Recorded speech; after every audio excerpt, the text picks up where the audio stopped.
अस्सलाम वालेकुम वरहमतुल्लाहि वबरकातुहू। जी, ये एक बात मैंने बहुत नोट की है कि जब अल्लाह तबारक व तआला कई लोगों को इज़्ज़त और मुकाम अता फरमा देता है ना, तो कुछ लोग दिल में बुग़्ज़ भी रखते हैं, बुरा भी कहते हैं, और कुछ लोग इस बात को बड़ा सीरियस ले जाते हैं कि लो जी, हम तो किसी का बुरा चाहते ही नहीं हैं, हमारे बारे में कोई ऐसी सोच क्यों रखता है,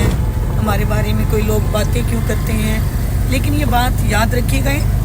जब भी आपको कामयाबी मिले, आप टूटने लगो, कोई आपको बात करे, आपके बारे में तंज करे, आपको कुछ भी कहे, तो वो मौला अली मुश्किल कुशा करमजुल्लाह का, वलायत के बादशाह का आप कौल मुबारक याद कीजिएगा। सरकार फरमाते हैं, जिस दरख्त का फल, मौला अली का फरमान है, जिस दरख्त का फल ज़्यादा मीठा होता है ना, तो लोग पत्थर भी ज़्यादा उसे ही मारते हैं। तो ये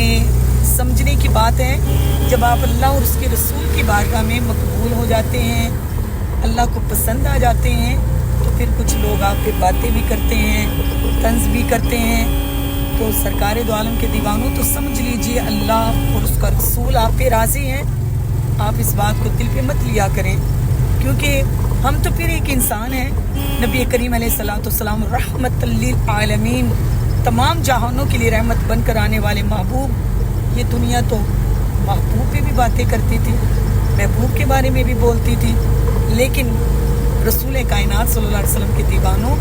इन बातों को इतना सीरियस मत लिया करें। आप अल्लाह और उसके रसूल को राज़ी करें, तो सब कुछ ठीक हो जाएगा। अपने अंदर सब्र, हिल्म पैदा करें, और अल्लाह पाक प्यारे हबीब का सदका हम सबको अपनी हिफ्ज़ व ईमान में रखे, बुरी नज़रों से